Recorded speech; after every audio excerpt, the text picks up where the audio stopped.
হে আসল ফুল, একদম মজা হচ্ছে না।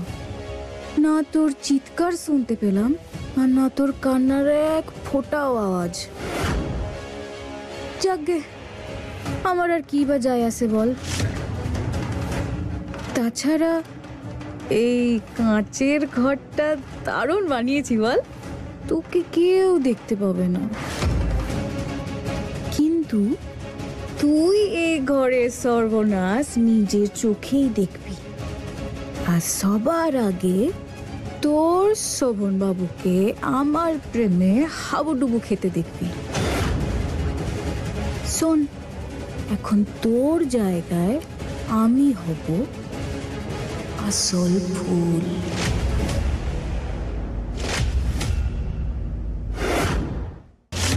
আয়নায় কার সঙ্গে কথা বলছো তুমি?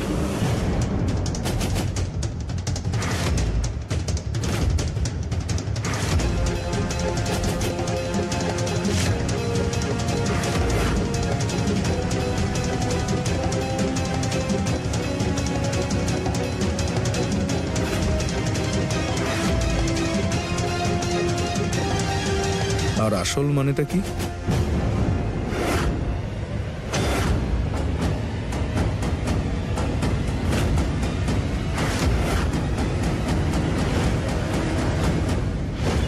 তোমার মধ্যে অনেক খামতি ছিল অজয় বাবা,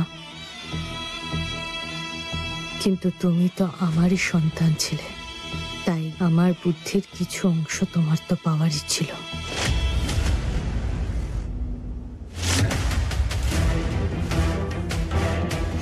সোজা হিসাব ভুল, যত বেশি হাতিয়ার তত বেশি এই যুদ্ধে তোমাকে জ্বালাতে আর তোমাকে শেষ করতে ব্যবহার করব।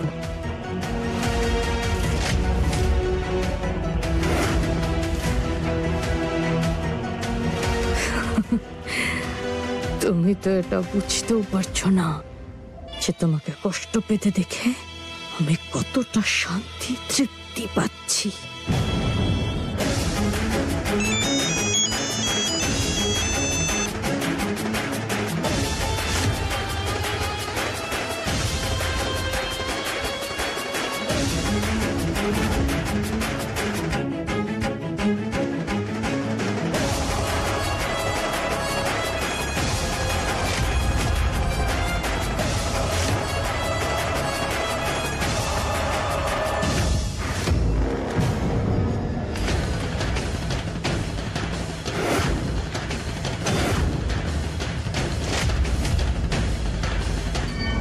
এই আসল মানেটা কি?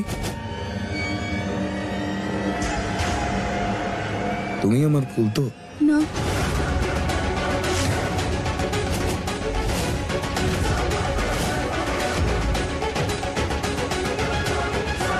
ছিলাম না। এখন সম্পূর্ণভাবে নিজেকে সমর্পণ করে সত্যি সত্যি আপনার ফুল হয়ে উঠব। এখন আমি সেটাই করব যেটা আপনি চাইবেন।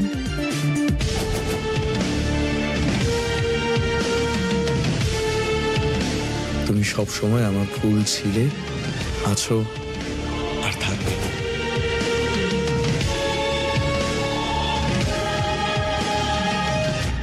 শোভন বাবু বুঝতেই পারছেন না যে ও নকল আর আমি আসল। কে তুমি? কি পাচ্ছ তুমি এসব করে আমার সঙ্গে? কে তুমি? বের করো আমাকে এখান থেকে, বের করো। কি হলো? এমন ভাবে কি দেখছো?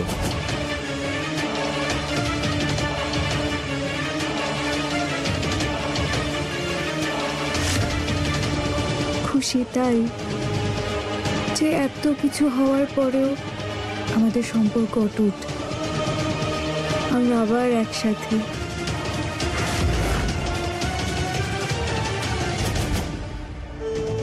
না না শোভন বাবু, শোভন বাবু নিজেকে আটকান, ও আসল ফুল নয়। কোনো অনর্থ ঘটাবেন না, প্লিজ তাকান আমার দিকে শোভন বাবু, আমি আপনার আসল ফুল ও না। শোভন বাবু পড়েছে রাজকুমার আমার ফাঁদে।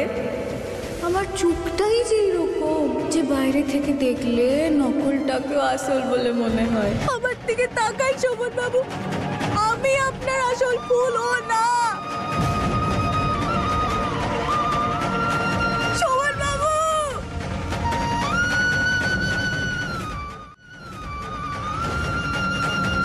আচ্ছা ফুল, আজকে হঠাৎ করেই তোমাকে আলাদা কেন মনে হচ্ছে? কি হয়েছে? সবকিছুই তো বদলে গেছে। এখন আমাদের সবার সামনে স্বামী স্ত্রী পরিচয় দেওয়া হয়েছে। এখন আর কোনো বাধাও নেই। এর আগে তো আমার অধিকার থেকেও আপনার ওপর পুরো অধিকার ছিল না, আর এখন তো আমি সম্পূর্ণ রূপে আপনার স্ত্রী।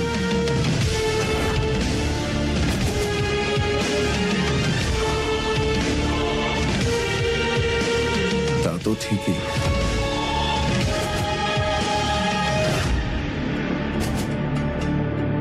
শোভন বাবু, আপনি এটা কি করছেন?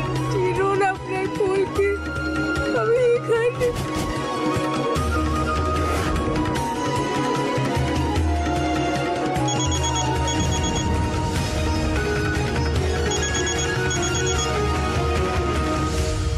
সরি, একটা আর্জেন্ট কাজ আছে, আমি এটা সেরে আসছি, আর তারপর তুমি যেমনটা বলবে তেমনই হবে।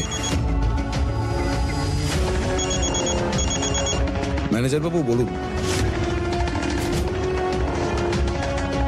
আমি এক্ষুনি দেখছি। হ্যাঁ,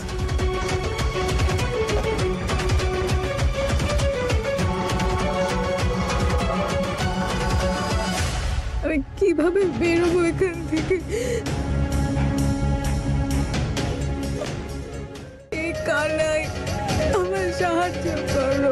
শোভনবাবু, শোভনবাবু যেন আমার ফোনটা পেয়ে যান। আর ফোনটা পেলে তাহলে উনি সব সত্যিটা জানতে পারবেন।